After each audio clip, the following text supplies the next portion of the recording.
Assalamualaikum warahmatullahi wabarakatuh. Bismillah walhamdulillah wassalatu wassalamu ala rasulillah wa ala alihi wa ashabihi wa mawalah wa la hawla wa la quwata illa billah. Rabbi syrah li sadari wa yassir li amri wa hlul 'uqdatam min lisani yafqahu qawli. Rabbi zidna ilman warzuqna fahman wa atina hikmatan. Allahumma barik lana fi majlisina hadza bi rahmatika ya arhamar rahimin. Ikhwan fillah rahimakumullah, dimanapun antum sekalian berada, semoga kita semua senantiasa dalam rahmat, dalam keberkahan, dan juga dalam lindungan Allah Subhanahu wa Ta'ala di segala aktivitas kita dalam kehidupan kita sehari-hari. Amin ya rabbal alamin. Ikhwan fillah rahimakumullah, kita akan melanjutkan kembali kajian Ta'limut Ta'lim karangan Syekh Burhanuddin Az-Zarnuji yang rutin kita kaji di channel ini. Tapi sebelum itu, sebagaimana biasa, mari sama-sama kita awali terlebih dahulu dengan pembacaan suratul Fatihah dan juga doa serta niat ta'lim bersama-sama. Bismillahirrahmanirrahim. Al-Fatihah hadratin Nabi Muhammadin sallallahu alaihi wa ala alihi wa ashabihi wa mawalah. Thumma ila arwahil anbiya wal mursalin wal awliya wal syuhada wal salihin wal a'immatar rasyidin wal ulama'il amilin, khususan minhum Sayyidina al-Imam al-Muhajir ilallah Ahmad bin Isa wa Sayyidina al-Faqih al-Muqaddam Muhammad bin Ali Ba'alawi, wa thumma ila ruh Syekh al-Kabir al-Habib Abdurrahman bin Muhammad Asgaf wa Syekh Ali bin Abi Bakar As-Sakran, wa thumma ila ruh Sayyidina al-Imam Qutbil Anfas wa Alamatin Nibras al-Habib Umar bin Abdurrahman al-Attas wa Syekh Ali bin Abdullah Baras, thumma ila ruh Sayyidina al-Imam Qutbil Irsyad wa Gawthil Ibadi wal Bilad al-Habib Abdullah bin Alwi al-Haddad wa usulihim wa furuhim wa dhawil huquqi alaihim ajma'in, wa thumma khususan ila ruh sahibut ta'lim muta'allim Syekh Burhanuddin Az-Zarnuji wa usulih furuih wa talamidati wa dhawil huquqi wal muntasibin ilaih ajma'in, wa thumma ila ruh Sayyidil Walid Al-Habib Idrus bin Salim Al-Attas, wa thumma ila ruh Abuya Ustaz Hasan bin Ahmad Baharun, wa thumma ila ruh Abuya Sayyid Muhammad bin Alwi Al-Maliki, wa thumma ila arwah asatidhi min Darul Lagha wa Da'wah wa usulihim wa furuhim anna Allah yataghashshahum birrahmah wal maghfirah wa yu'idu alaina min barakatihim wa asrarihim wa anwarihim wa ulumihim wa nafatihim barakatihim fid dini wa dunya wal akhirah bisirril Fatihah. A'udzu billahi minasyaitonir rajim. Bismillahirrahmanirrahim. Alhamdulillahi rabbil alamin arrahmanir rahim maliki yaumiddin. Iyyaka na'budu wa iyyaka nasta'in ihdinas siratal mustaqim siratal ladzina an'amta 'alaihim ghairil maghdubi 'alaihim waladdallin.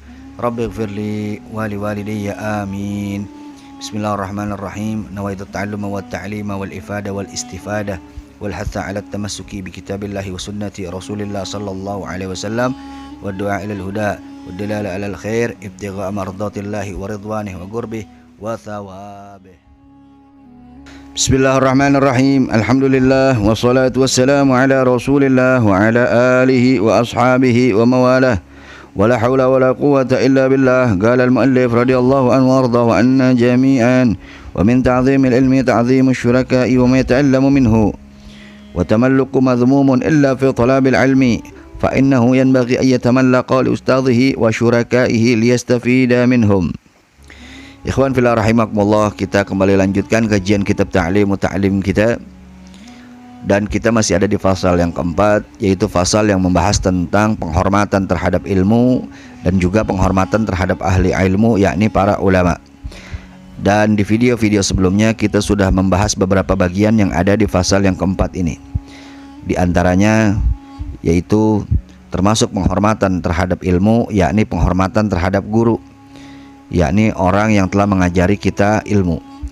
Dan juga termasuk daripada penghormatan terhadap ilmu yaitu penghormatan terhadap kitab, yakni kitab-kitab yang disusun dan dikarang oleh para ulama. Dan kemudian dilanjutkan di sini wa min ta'zimil ilmi, dan termasuk pengagungan terhadap ilmu ta'zimus syuraka'i, yaitu penghormatan terhadap teman, yakni teman kita saat kita belajar, kawan kita semasa kita menuntut ilmu, wa ma yata'allamu minhu, dan juga penghormatan terhadap orang yang mengajari, yakni guru kita. Wa tamalluku, dan adapun sikap tamalluk.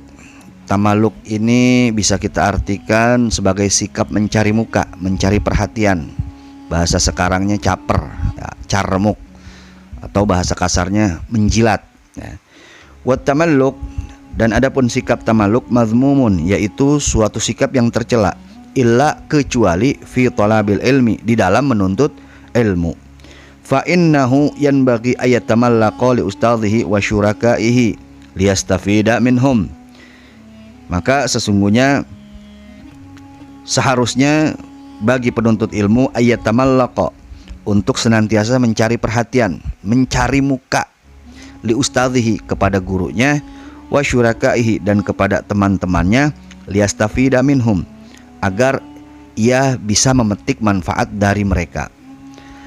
Nah, jadi termasuk penghormatan terhadap ilmu, yaitu penghormatan terhadap kawan kita, teman kita saat kita belajar. Dan diperbolehkan kita mencari muka, mencari perhatian kepada kawan kita, kepada guru kita dalam urusan menuntut ilmu. Ya, memang mencari perhatian, mencari muka atau sikap menjilat ini suatu perbuatan yang tercela dan bukan merupakan sifat orang yang beriman. Akan tetapi dalam urusan menuntut ilmu, mencari perhatian, mencari muka, dalam bahasa kasarnya menjilat guru dan menjilat teman, itu justru dianjurkan. Supaya apa? Supaya kita bisa memetik manfaat dari mereka. Tentu manfaat yang positif, ya, ini manfaat ilmu, bukan manfaat duniawiyah atau manfaat-manfaat lainnya di luar kepentingan kita dalam menuntut ilmu. Lalu kemudian dilanjutkan lagi di sini oleh Syekh Burhanuddin Az-Zarnuji, wa yanbaghi li talibil ilmi ay yastami'al ilma wal hikmata bi ta'zimi wal hurmati. Dan sudah sepatutnya bagi penuntut ilmu, bagi seorang pelajar, bagi seorang murid, ay yastami'al ilma wal hikmah, untuk mendengarkan ilmu dan hikmah, bi ta'zim wal hurmah, dengan sikap pengagungan dan sikap penghormatan. Wa in sami'a mas'alatan wahidatan aw kalimatan wahidatan alfa marratin, walaupun ia sudah mendengar suatu permasalahan atau suatu kalimat sebanyak 1000 kali. Waqila, dan telah dikatakan, man lam yakun ta'zimuhu ba'da alfi marratin ka ta'zimihi fi awwali marrah falaysa bi ahlil ilmi. Barang siapa yang sikap mengagungkannya setelah 1000 kali tidak sama seperti saat mengagungkan pertama kali, falaisa bi ahlil ilmi, maka ia bukan termasuk ahli ilmu. Nah, jadi sudah sepatutnya bagi seorang penuntut ilmu ini untuk menghormati suatu ilmu dengan cara menjaga sikap penghormatannya terhadap satu ilmu, walaupun ia sudah dengar ribuan kali ilmu tersebut. Misalkan kita belajar satu kitab, walaupun kita udah hatam kitab tersebut, tetapi ketika kita datang ke guru yang lain belajar kitab tersebut, yaitu kitab yang sama, maka tetap harus kita jaga penghormatan kita sebagaimana di awal pertama kali kita belajar kitab tersebut. Nah, itu termasuk daripada penghormatan terhadap ilmu. Jadi jangan kita baru sekali dua kali dengar lalu sudah hilang rasa hormat kita terhadap ilmu yang kita dengar tersebut. Ini sudah saya temukan, ini saya sudah dapatkan, ini udah saya pelajari, dan seterusnya dan seterusnya. Nah, itu bukan sikap yang baik dari seorang penuntut ilmu, dan itu bukan termasuk sikap dari ahli ilmu. Dan dilanjutkan lagi di sini, wa yanbaghi li talibil ilmi alla yakhtara naw'a ilmi bi nafsihi.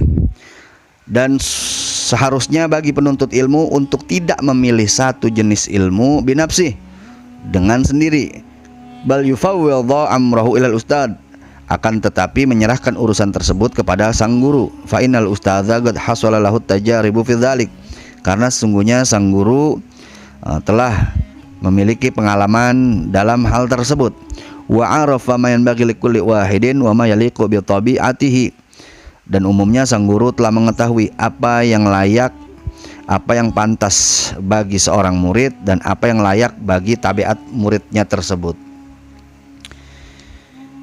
Wa kana Syekhul Imam al-Ajal al-Ustad Syekhul Islam Burhanul Haq wa Din rahimahullahu taala yaqul, Dan guru kami Burhanul Haq Waddin telah berkata, yakni salah seorang guru daripada Syekh Burhanuddin Az-Zarnuji, kana talabatul ilmi fi zamanil awal yufawwiduna amrahum fit ta'allum ila ustadzihim, bahwa para pelajar terdahulu menyerahkan urusan belajar mereka kepada sang guru.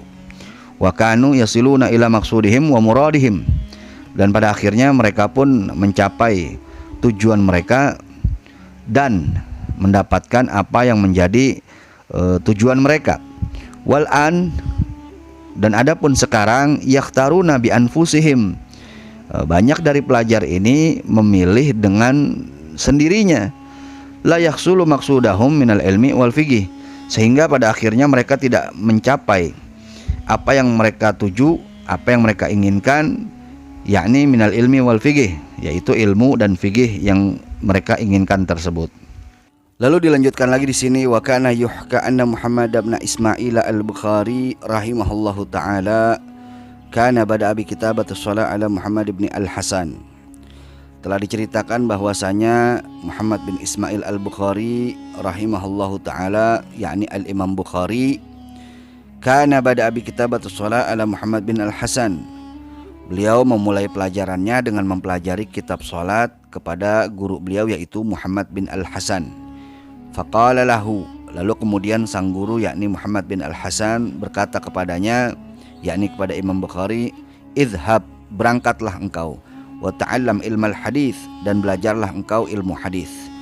Lama ra'a anna dzalikal ilma al-yaqu bi tabi'ihi, di mana saat itu sang guru yakni Muhammad bin Al-Hasan telah melihat bahwa sesungguhnya ilmu hadis ini lebih cocok dengan tabiatnya Imam Bukhari. Fatalaba ilmal hadis, lalu kemudian Imam Bukhari pun mempelajari ilmu hadis. Fasara fihi muqaddaman ala jami'i a'immatil hadis, lalu kemudian beliau menjadi yakni imam yang terdepan, imam terkemuka di antara seluruh a'immatul hadis, di antara seluruh para imam hadis. Karena saat itu beliau tidak memilih pelajarannya dengan sendiri, tapi beliau mengikuti arahan guru beliau, yaitu Muhammad bin Al-Hasan, yang mengarahkan beliau untuk mempelajari ilmu hadis, di mana saat itu sang guru melihat bahwa Imam Bukhari ini cocok untuk mempelajari ilmu hadis, berpotensi untuk berhasil dalam mempelajari ilmu hadis. Akhirnya sang guru ini memerintahkan beliau, yakni Imam Bukhari, untuk mempelajari ilmu hadis. Dan sang murid yakni Al-Imam Bukhari sam'an wa ta'atan kepada sang gurunya.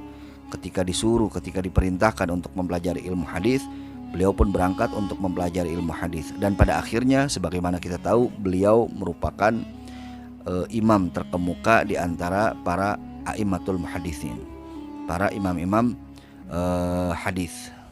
Bahkan kitab beliau ini merupakan kitab yang paling tinggi kedudukannya di antara kitab-kitab hadis-hadis yang lainnya. Nah, jadi begitulah ulama-ulama terdahulu belajar. Mereka ini menyerahkan urusan belajar mereka kepada guru mereka. Mereka betul-betul sam'an wa ta'atan kepada guru mereka. Mereka menyerahkan urusan belajarnya kepada guru mereka, urusan pelajarannya kepada guru mereka. Guru mereka lah yang akhirnya memilih pelajaran yang baik, yang cocok untuk mereka. Sehingga pada akhirnya dengan sikap seperti itu, mereka banyak yang berhasil mencapai cita-citanya dan berhasil mencapai maksudnya, sebagaimana Al-Imam Bukhari yang barusan kita ceritakan. Kemudian dilanjutkan lagi di sini, wa yanbaghi li talibil ilmi alla yajlisa qariban minal ustad inda sabaqi bi ghairi daruratin. Dan hendaknya bagi seorang penuntut ilmu, yakni bagi seorang murid, alla yajlisa qariban minal ustad, tidak duduk terlalu dekat dengan gurunya, inda sabaqi bi ghairi daruratin, ketika belajar tanpa keadaan darurat. Bal yanbaghi ay yakuna bainahu wa bainal ustad qadarul qaus, akan tetapi hendaknya antara dia dengan gurunya itu duduk sejarak busur panah, tidak terlalu jauh, tidak terlalu dekat ketika memulai pelajaran. fa innahu aqrabu ila ta'zim, karena yang demikian itu lebih dekat ila ta'zim, kepada pengagungan, yakni kepada penghormatan. Nah, jadi ketika kita belajar, jangan kita terlalu dekat dengan guru kita, jangan juga terlalu jauh, karena yang demikian itu menunjukkan kurangnya penghormatan kita terhadap guru kita. Akan tetapi hendaknya kita duduk sewajarnya, seukuran busur panah, tidak terlalu jauh, tidak terlalu jarak, kecuali kalau misalkan memang tempatnya ini tidak memungkinkan untuk kita jauh-jauh, atau tidak memungkinkan untuk kita dekat-dekat ya, karena mungkin terlalu banyak yang ikut belajar sehingga kita pun tidak bisa terlalu jauh, tidak bisa terlalu dekat ya. Akan tetapi jika tidak dalam keadaan darurat, maka jangan terlalu dekat dengan guru kita ketika kita belajar, dan juga jangan terlalu jauh, sedang-sedang saja. Nah, kedekatan di sini juga bisa berarti kedekatan secara maknawi. Kita dianjurkan untuk dekat dengan guru kita. Ya, jangankan dekat, tamaluk saja, yakni caper, cari muka, atau bahasa kasarnya menjilat. Itu dalam menuntut ilmu dianjurkan. Cari muka dengan guru, cari perhatian dengan guru, bahkan dalam bahasa kasarnya menjilat guru, itu dianjurkan dalam menuntut ilmu, agar kita dapat memetik faedah dan manfaat dari guru kita, dalam artian faedah dan manfaat yang positif tentunya, yang berkaitan dengan kebutuhan kita dalam menuntut ilmu. Akan tetapi yang harus kita perhatikan dan harus kita ingat, yaitu jangan sampai kedekatan kita dengan guru kita ini menjadikan kita lupa diri, menjadikan kita offset ya ikhwan. Jadi jangan mentang-mentang kita dekat dengan guru kita, akrab dengan guru kita, akhirnya kurang rasa hormat kita kepada guru kita, kurang ihtiram kita kepada guru kita, dan pada akhirnya menyepelekan guru kita. Nah, ini tidak boleh terjadi bagi setiap murid. Tetap walaupun kita dekat dengan guru kita, kita harus sadari posisi kita sebagai murid dan beliau sebagai guru. Dan seberapapun kedekatan kita, jangan sampai kita kelewat batas, jangan sampai kita lupa diri. Kita tetap harus tahu posisi kita sebagai seorang murid yang harus menghormati dan memuliakan guru kita. Nah, ikhwan fillah rahimakumullah, untuk sementara kita cukupkan dulu pembahasan kita sampai di sini, dan insya Allah kita akan sambung lagi di video selanjutnya. Mudah-mudahan bermanfaat. Wallahu a'lam bishawab. Jika menurut Anda konten ini bermanfaat, jangan lupa subscribe channelnya, share videonya, dan terima kasih atas segala perhatian. Mohon maaf atas segala kekurangan dalam penyampaian. Insya Allah kita bertemu di lain kesempatan. Hadani Allah wa iyyakum ila siratil mustaqim. Wal afu minkum. Wassalamualaikum warahmatullahi wabarakatuh.